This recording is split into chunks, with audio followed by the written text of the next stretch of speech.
दोस्तों, स्वागत है आप सबों का इस learning channel learning on tube पे। आज हम यहाँ पे जो सीरीज है हमारा 1100 क्वेश्चंस का, उस सीरीज को कंटिन्यू करते हुए 121 से 160 तक चलेंगे। हमारा सीरीज चल रहा था भारत की राज्य व्यवस्था एवं शासन के संदर्भ में। कुल मिलाकर के 1100 क्वेश्चंस इस सीरीज में हमने पढ़ने हैं। तो आज पढ़ेंगे 121 से लेकर के 160 तक। और दोस्तों, अभी तक अगर आपने मेरा चैनल सब्सक्राइब नहीं किया है तो प्लीज़ मेरे इस चैनल लर्निंग ऑन ट्यूब को सब्सक्राइब कर लीजिए और साथ ही बेल आइकन भी दबा दीजिए ताकि इसकी नोटिफिकेशन आपको सही समय पे मिलती रहे। तो चलिए स्टार्ट करते हैं भारत की राज्य व्यवस्था एवं शासन, जिसमें आज पहला क्वेश्चन नंबर 121 से चलेंगे। परमादेश लेख उच्च अदालत द्वारा जारी किया जाता है तथा इसके द्वारा 4 ऑप्शंस दिए गए हैं। एक व्यक्ति अथवा सार्वजनिक अधिकारी को अपने कर्तव्य का पालन करने के लिए कहा जाता है। देख रहे हैं कि हमारा पहला ही ऑप्शन सही है, तो हम आगे नहीं बढ़ेंगे। परमादेश लेख जो है उच्च अदालत जारी करती है और इसमें क्या होता है कि एक व्यक्ति अथवा सार्वजनिक अधिकारी को अपने कर्तव्य का पालन करने के लिए कहा जाता है। परमादेश अर्थात मैंडेमस, वह किसी व्यक्ति और या फिर किसी पब्लिक ऑफिसर को, गवर्नमेंट ऑफिसर को अपने कर्तव्य का पालन करने के लिए कहा जाता है। चलेंगे हम नेक्स्ट क्वेश्चन की ओर। यहाँ इसका 121 का ए हो जाएगा। नेक्स्ट क्वेश्चन की ओर बढ़ेंगे। क्वेश्चन नंबर 121, उत्प्रेषण लेख रिट ऑफ सर्टियरी एक उच्च अदालत द्वारा, यहाँ भी 4 ऑप्शंस दिए गए हैं। इन चारों में हम देखते हैं, निम्न अदालत को किसी विशेष मामले में आगे की कार्यवाही रोकने के लिए कहा जाता नहीं, उत्प्रेषण लेख में ये नहीं है। बी, निम्न अदालत को किसी मामले से संबंधित सभी रिकॉर्ड उच्च अदालत के पुनरीक्षण के लिए भेजा जाता है। हाँ, ये होगा, तो बी हमारा सही है। उत्प्रेषण लेख यानी रिट ऑफ सर्टियरी में कहा जाता है कि निम्न अदालत को किसी मामले से संबंधित सभी रिकॉर्ड उसे उच्च अदालत के पुनरीक्षण के लिए भेजा जाता है। ठीक है, क्वेश्चन नंबर 123 पे चलेंगे। निम्नलिखित लेखों में से किस लेख का अर्थ है आप चाहें तो शरीर ले सकते हैं? आप चाहें तो शरीर ले सकते हैं, या किस रिट का ऐसा अर्थ है? तो यहाँ पे आंसर हमारा हो जाएगा अधिकार परीक्षा लेख, ऑप्शन सी। आप चाहे तो शरीर ले सकते हैं, अधिकार परीक्षा लेख। ठीक है, और नेक्स्ट क्वेश्चन है प्रतिषेध लेख। प्रतिषेध लेख रिट ऑफ प्रोहिबिशन उच्च अदालत द्वारा, 4 ऑप्शंस इसमें भी दिए गए हैं। निम्न अदालत अथवा न्यायाधिकरण को अपने अधिकार क्षेत्र से बाहर जाने अथवा प्राकृतिक न्याय संबंधी नियमों का उल्लंघन करने से रोकती है। और प्रतिषेध लेख यही हो गया, ये ही हो गया इसमें, तो आगे हम बढ़ेंगे ही नहीं। निम्न अदालत अथवा न्याय अधिकरण को अपने अधिकार क्षेत्र से बाहर जाने अथवा प्राकृतिक न्याय संबंधी नियमों का उल्लंघन करने से रोकती है। ठीक है, तो अगला क्वेश्चन है हमारा क्वेश्चन नंबर 25। निम्न लेखों में किस लेख का शाब्दिक अर्थ है आपका अधिकार क्या है? मतलब आप किस अधिकार के तहत यह कार्य कर रहे हैं अथवा इस पद पर हैं, तो आपका अधिकार क्या है? यह एक रिट है जिसका जो किस रिट के अंतर्गत इसकी व्याख्या दी गई है। तो यहाँ पे हम देखेंगे ऑप्शन सी जो है अधिकार परीक्षा लेख, इसमें है आपका अधिकार क्या है। क्वेश्चन नंबर 126, भारतीय नागरिकों के मूल कर्तव्य जो है 126 कह रहा है संविधान में 42वें संशोधन द्वारा जोड़े गए थे। हाँ बिल्कुल, मूल कर्तव्य 42वें संशोधन द्वारा जोड़े गए थे। संविधान के मूल संविधान में यह नहीं था, 44वें द्वारा नहीं जोड़े गए हैं, तो ये बी आंसर हो जाएगा हमारा। चलेंगे नेक्स्ट क्वेश्चन की ओर। क्वेश्चन नंबर 127, भारतीय नागरिकों के मौलिक कर्तव्य 4 ऑप्शंस दिए गए हैं हमारे सामने। इसमें से संविधान के सभी भागों में बिखरे हुए हैं, नहीं, यह नहीं होगा। संविधान के भाग 4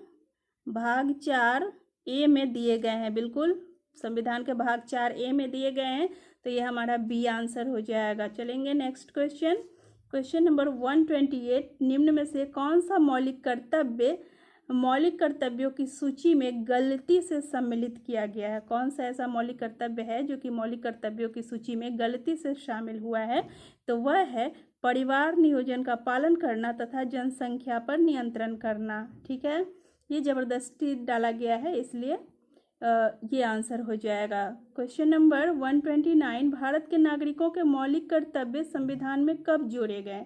मौलिक कर्तव्य संविधान में अभी अभी हमने पढ़ा है क्वेश्चंस में, प्रीवियस क्वेश्चन में। तो आंसर हमारा हो जाएगा ऑप्शन बी, 1976 42वें संविधान संशोधन के तहत नागरिकों के मौलिक कर्तव्य संविधान में जोड़े गए थे। क्वेश्चन नंबर 130, संविधान में मौलिक कर्तव्यों को सम्मिलित किए जाने का मुख्य उद्देश्य क्या था? तो मौलिक कर्तव्यों का उद्देश्य यही था कि तोड़फोड़ संबंधी अथवा असंवैधानिक गतिविधियां जो नागरिक करते हैं उन पर अंकुश लगाया जाना। तो इसलिए यह मौलिक कर्तव्यों की सूची में शामिल किया गया है। नेक्स्ट क्वेश्चन है 131, निम्न में से किस समिति या आयोग ने संविधान में मौलिक कर्तव्यों को जोड़ने की सिफारिश की? तो मौलिक कर्तव्यों को जोड़ने की सिफारिश संविधान में स्वर्ण सिंह समिति द्वारा की गई है। तो हमारा आंसर हो जाएगा ए, स्वर्ण सिंह समिति। क्वेश्चन नंबर 132, राज्य के नीति निर्देशक सिद्धांत। राज्य के नीति निर्देशक सिद्धांत जो है, यहाँ पे 4 ऑप्शन दिए गए हैं, चारों में से कौन सा होगा? तो संविधान के भाग 4 बी ऑप्शन कह रहा है, तो ये हमारा राइट आंसर हो जाएगा, संविधान के भाग 4 में दिए गए हैं। क्वेश्चन नंबर 133 है, राज्य के नीति निर्देशक सिद्धांतों का मुख्य उद्देश्य। अब मुख्य उद्देश्य क्या है राज्य के नीति निर्देशक सिद्धांतों का? तो मुख्य उद्देश्य है देश में वास्तविक लोकतंत्र के लिए सामाजिक एवं आर्थिक आधार प्रदान करना। वास्तविक लोकतंत्र के लिए सामाजिक एवं आर्थिक आधार प्रदान करना। ठीक है, आगे बढ़ेंगे। क्वेश्चन नंबर 134, राज्य के नीति निर्देशक सिद्धांत। राज्य के नीति निर्देशक सिद्धांत क्या है? तो सरकार को निर्धारित उद्देश्यों को प्राप्त करने के सकारात्मक आदेश हैं। बिल्कुल, ये आंसर हो जाएगा हमारा, सकारात्मक आदेश है। और दूसरा भी देख लेते हैं, सरकार को दिए गए नकारात्मक आदेश हैं कि वह लोगों की स्वतंत्रता पर आक्षेप न करे, ये नहीं होगा। और राज्य के दिए गए आदेश है कि वह देश के अंतर्राष्ट्रीय ख्याति को बढ़ाने का प्रयास है, यह भी नहीं। सरकार को आदेश है कि गुण निरपेक्षता, ये भी नहीं है। तो नीति निर्देशक तत्व का मूल सिद्धांत यही है कि वह सरकार को निर्धारित उद्देश्यों की प्राप्ति हेतु सकारात्मक आदेश दे। ठीक है, नेक्स्ट क्वेश्चन 135, निम्नलिखित में से किस संशोधन द्वारा राज्य के नीति निर्देशक सिद्धांतों को मौलिक अधिकारों पर प्राथमिकता दी गई? कह रहा है किस संशोधन के द्वारा। तो देखते हैं इसमें कौन कौन से ऑप्शंस दिए गए हैं। 135 का 24वां, 39वां और 42वां और 44वां। तो हमारा राइट आंसर है 42वां। 42वें संशोधन द्वारा, संविधान के 42वें संशोधन द्वारा राज्य के नीति निर्देशक सिद्धांतों को मौलिक अधिकारों पर प्राथमिकता दी गई थी। ठीक है, नेक्स्ट क्वेश्चन, संविधान के किस भाग में कल्याणकारी राज्य की व्याख्या की गई है? तो संविधान के राज्य के नीति निर्देशक सिद्धांत जो है, इसमें कल्याणकारी राज्य की व्याख्या की गई है। राज्य के नीति निर्देशक सिद्धांतों को, क्वेश्चन नंबर 137, राज्य के नीति निर्देशक सिद्धांतों को न्यायिक संरक्षण प्राप्त नहीं है। ठीक है, आंसर हो जाएगा बी, न्यायिक संरक्षण प्राप्त नहीं है। क्वेश्चन नंबर 138, संविधान सभा में किसने यह मत व्यक्त किया था कि राज्य के नीति निर्देशक सिद्धांत एक ऐसे चेक की भांति है जिसे बैंक की सुविधा पर भुनाया जा सकता है? तो आंसर हो जाएगा 138 का ये स्टेटमेंट केटी शाह ने दिया था। केटी शाह ने यह स्टेटमेंट दिया था कि राज्य के नीति निर्देशक सिद्धांत एक ऐसे चेक की भांति है जिसे बैंक की सुविधा के अनुसार भुनाया जा सकता है, अर्थात बैंक चाहे तो दे सकता है अथवा नहीं दे सकता। तो यह हो जाएगा केटी शाह का स्टेटमेंट है। ठीक है, नेक्स्ट क्वेश्चन, राज्य के नीति निर्देशक सिद्धांतों के अंतर्गत राज्य को आदेश दिया गया था कि वह उन सभी बच्चों के लिए अनिवार्य प्राइमरी शिक्षा का प्रबंध करे जिनकी आयु ऑप्शन हो जाएगा इसमें ऑप्शन नंबर ए ही हो जाएगा हमारा आंसर। 14 वर्ष तक के बच्चों के लिए जितने भी बच्चे हैं उन सब के लिए प्राइमरी शिक्षा का प्रबंध करना राज्य के का दायित्व बताया गया है नीति निर्देशक सिद्धांतों के अंतर्गत। नेक्स्ट क्वेश्चन पे चलेंगे। क्वेश्चन नंबर 140, निम्नलिखित में से कौन से राज्य का नीति निर्देशक सिद्धांत है? तो राज्य का नीति निर्देशक सिद्धांत देख लेते हैं पहले। राज्य किसी भी व्यक्ति को कानून के सम्मुख समानता से वंचित नहीं रखेगा, वंचित नहीं रखेगा। ये नीति निर्देशक में नहीं है, ये सही तो है लेकिन नीति निर्देशक तत्वों में नहीं है ये, तो ये नहीं होगा। और राज्य किसी भी व्यक्ति के विरुद्ध धर्म मूल्य के आधार पर भेदभाव नहीं करेगा, यह भी नहीं है, यह मौलिक अधिकार है, यह भी मौलिक अधिकार है। अस्पृश्यता, यह भी मौलिक अधिकार के बारे में है। और राज्य पर्यावरण की रक्षा करेगा तथा उसे सुधारने का प्रयास करेगा, तो यह है हमारा नीति निर्देशक सिद्धांत में वर्णित। ठीक है, तो डी आंसर हो जाएगा। नेक्स्ट क्वेश्चन 141 पे देखेंगे। 42वें संविधान संशोधन द्वारा राज्य के नीति निर्देशक सिद्धांतों की सूची में कितने सिद्धांत जोड़े गए? 141 का है। तो 42वें संविधान संशोधन के द्वारा नीति निर्देशक सिद्धांतों की सूची में कुल मिलाकर के 4 सिद्धांत जोड़े गए थे, इसलिए इसे मिनी कॉन्स्टिट्यूशन भी कहा जाता है। बहुत सारे उपबंध इसके द्वारा जोड़े गए थे भारतीय संविधान में, इस वजह से। आगे बढ़ते हैं। क्वेश्चन नंबर 142, संविधान के अनुच्छेद 40 में कहा गया है कि राज्य एक्स के संगठन और स्वायत्त शासन की इकाइयों के रूप में स्थापित करने का प्रयत्न करेगा। उपरोक्त अनुच्छेद में एक्स से अभिप्राय है, तो एक्स से क्या अभिप्राय है यह पूछ रहा है। तो एक्स का अभिप्राय जो है हमारा ग्रामीण पंचायतों से है, अर्थात अनुच्छेद 40 में ग्राम पंचायतों के बारे में उपबंध दिया गया है नीति निर्देशक सिद्धांतों के अंतर्गत। ठीक है, आगे बढ़ेंगे। क्वेश्चन नंबर 143 है। 143, राज्य के नीति निर्देशक सिद्धांत संविधान की सर्वोच्चता स्थापित करते हैं, तानाशाही व्यवस्था पर अंकुश लगाना चाहते हैं, न्यायपालिका को सुदृढ़ करना चाहते हैं और संविधान को सामाजिक परिवर्तन का उपकरण बनाना चाहते हैं। तो राइट आंसर हमारा हो जाएगा संविधान को सामाजिक परिवर्तन का उपकरण बनाना चाहते हैं। राज्य के नीति निर्देशक सिद्धांत जो है संविधान को सामाजिक परिवर्तन का उपकरण बनाना चाहते हैं। चलेंगे नेक्स्ट क्वेश्चन की ओर। 144, राज्य को नीति निर्देशक सिद्धांतों को लागू करना, नीति निर्देशक सिद्धांतों को लागू करना, यहाँ पे हमारा आंसर ए ही हो जाएगा। आंसर सरकार के पास उपलब्ध साधनों पर निर्भर करता है। राज्य को नीति निर्देशक सिद्धांतों को लागू करना सरकार के पास उपलब्ध साधनों पर निर्भर करता है, अर्थात सरकार के पास साधन होगा तभी वह जनता के लिए कल्याणकारी योजनाएं लागू कर सकती है, अन्यथा नहीं करेगी। तो यह है उपबंध। चलते हैं आगे। 145, निम्न में से कौन चाहता था कि राज्य के नीति निर्देशक सिद्धांतों को भावी विधि निर्माण का आधार बना दिया जाए? तो इसमें BR अम्बेडकर जो है वो यही चाहते थे कि राज्य के जो नीति निर्देशक सिद्धांत है वो उन्हें इतना पसंद था कि वो यह चाहते थे कि नीति निर्देशक सिद्धांतों को भावी विधि निर्माण का आधार बना दिया जाए। नेक्स्ट क्वेश्चन की ओर चलेंगे। यदि सरकार राज्य के नीति निर्देशक सिद्धांतों को कार्यान्वित नहीं करती है तो नागरिक इसके लिए क्या कर सकता है? तो नागरिक के अधिकार इस संबंध में क्या है, तो यह पूछ रहा है। तो नागरिक इसके लिए उच्च न्यायालय की शरण में जा सकता है। ठीक है, नेक्स्ट क्वेश्चन 147 निम्नलिखित पर विचार करें तथा उपयुक्त उत्तर का चयन करें।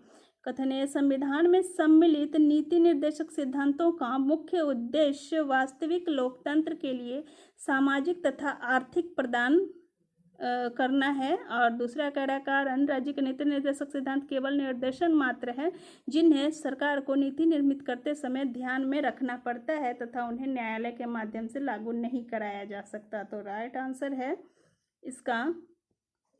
यहाँ पे ए और आर दोनों ही सही हैं, लेकिन आर जो है वह एक की सही व्याख्या नहीं करता है, इसलिए हमारा आंसर हो जाएगा इसमें बी। ठीक है, बी आंसर हो जाएगा। संविधान में सम्मिलित लोक निर्देशक सिद्धांतों का मुख्य उद्देश्य वास्तविक लोकतंत्र के लिए सामाजिक और आर्थिक सुविधा प्रदान करना है। राज्य के नीति निर्देशक सिद्धांत केवल निर्देशन मात्र हैं, जिन्हें सरकार को नीति निर्मित करते समय ध्यान में रखना पड़ता है तथा उन्हें न्यायालय के माध्यम से लागू नहीं कराया जा सकता। तो यह हो जाएगा। क्वेश्चन नंबर 148 पे चलेंगे। राज्य के नीति निर्देशक सिद्धांतों से संबंधित निम्न कथनों पर विचार करें। 148 का ऑप्शन देख लेते हैं पहले। संविधान निर्माताओं ने नीति निर्देशक सिद्धांतों को भारत सरकार अधिनियम 1935 से ग्रहण किया। नीति निर्देशक सिद्धांतों को 1935 से ग्रहण किया। ये जो है नहीं, 35 में नहीं था ये। और नीति निर्देशक सिद्धांतों का उद्देश्य 1 मिनट में करती जाती हूँ। नीति निर्देशक सिद्धांतों का उद्देश्य प्रस्तावना में दिए गए न्याय, स्वतंत्रता, समानता तथा बंधुत्व के महान लक्ष्यों को प्राप्त करना है। महान लक्ष्यों को प्राप्त करना है, तो यह सही हो जाएगा, बिल्कुल यह सही है। और नीति निर्मित करते समय तथा कानून बनाते समय सरकार को नीति निर्देशक सिद्धांतों को ध्यान में रखना पड़ता है, यहाँ बिल्कुल रखना पड़ता है। और नीति निर्देशक सिद्धांतों को न्यायिक संरक्षण प्राप्त है, यह नहीं प्राप्त है, तो आंसर हमारा हो जाएगा सी।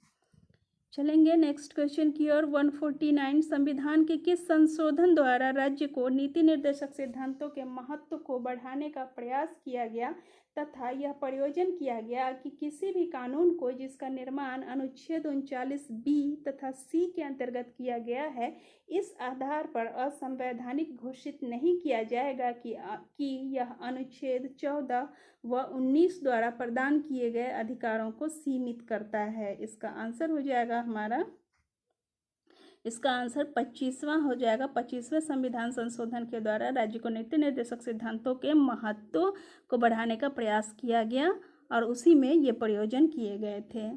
ठीक है, नेक्स्ट क्वेश्चन की ओर बढ़ेंगे। क्वेश्चन नंबर 150 संविधान के किस संशोधन ने नीति निर्देशक सिद्धांतों को मौलिक अधिकारों पर प्राथमिकता दी? तो मौलिक अधिकारों पर प्राथमिकता देने की जहाँ तक बात है, तो यह दिया गया था 42वें संविधान संशोधन के द्वारा। ठीक है, क्वेश्चन नंबर 151 निम्नलिखित में से किस केस में सर्वोच्च न्यायालय ने संविधान के उन प्रावधानों को असंवैधानिक घोषित किया जो नीति निर्देशक सिद्धांतों को मौलिक अधिकारों पर प्राथमिकता प्रदान करते थे? तो यह केस जो था, यह केस था मिनर्वा मिल्स केस। और इसी के अकॉर्डिंग सर्वोच्च न्यायालय ने संविधान के उन प्रावधानों को असंवैधानिक घोषित किया जो नीति निर्देशक सिद्धांतों को मौलिक अधिकारों पर प्राथमिकता प्रदान करते थे। नेक्स्ट क्वेश्चन 152 कह रहा है राज्य के नीति निर्देशक सिद्धांतों को लागू करवाने के लिए एक नागरिक किस न्यायालय के पास जा सकता है? तो आंसर हो जाएगा हमारा, नीति निर्देशक सिद्धांतों को लागू करवाने के लिए किसी भी न्यायालय के पास नहीं जा सकता। ठीक है, नेक्स्ट क्वेश्चन राज्य के नीति निर्देशक सिद्धांतों को लागू कराने के लिए कोई भी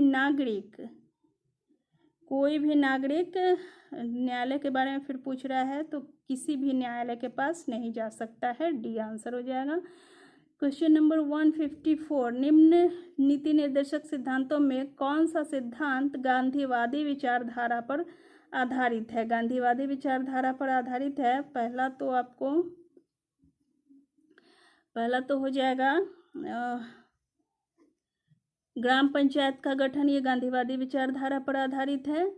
और उसके बाद 14 वर्ष से कम वर्ष, ये नहीं है, ये गांधीवादी विचारधारा नहीं है। ये सही तो है लेकिन गांधीवादी विचारधारा पर आधारित नहीं है। और इसके बाद दवाई के रूप में छोड़कर सभी नशीले पदार्थों के सेवन पर प्रतिबंध, यह भी गांधीवादी विचारधारा पर आधारित है। और कमजोर तथा पिछड़े वर्गों के विकास के लिए कार्य करना, यह भी गांधीवादी मॉडल पर आधारित है। तो हमारा आंसर हो जाएगा राइट सी। नेक्स्ट क्वेश्चन नंबर 155 निम्नलिखित नीति निर्देशक सिद्धांतों में कौन सा सिद्धांत समाजवादी विचारधारा का प्रतीक है? समाजवादी विचारधारा का प्रतीक है जीवन का सभी को जीवन निर्वाह के लिए उपयुक्त साधन प्रदान करना, हाँ यह समाजवादी विचारधारा है। संपदा तथा उत्पादन के साधनों का कुछ हाथों में एकत्रीकरण रोकना, समाजवादी विचारधारा का तो मूल ही यही है कि संपदा और उत्पादन के साधनों का कुछ ही हाथों में एकत्रीकरण होने से रोका जाए तथा उनका न्याय संगत बंटवारा सुनिश्चित हो, तो यह भी हो जाएगा। और सी, सभी के लिए एक अच्छा जीवन स्तर उपलब्ध कराने तथा काम करने वाले व्यक्तियों को अवकाश प्रदान करना, यह भी हो जाएगा। तो इस तरह से ऑप्शन डी आंसर हो जाएगा, सभी सही हैं। ठीक है। क्वेश्चन नंबर 156, निम्नलिखित नीति निर्देशक सिद्धांतों में कौन सा सिद्धांत उदारवादी सिद्धांतों पर आधारित नहीं है? उदारवादी सिद्धांतों पर आधारित नहीं है। देखते हैं कौन सा नहीं है। ऑप्शन ए, न्यायपालिका तथा कार्यपालिका का पृथक्करण। न्यायपालिका तथा कार्यपालिका का पृथक्करण ये तो है ही, ये होगा ही। समस्त देश के लिए एक समान सिविल संहिता प्रदान करना, ये भी होगा।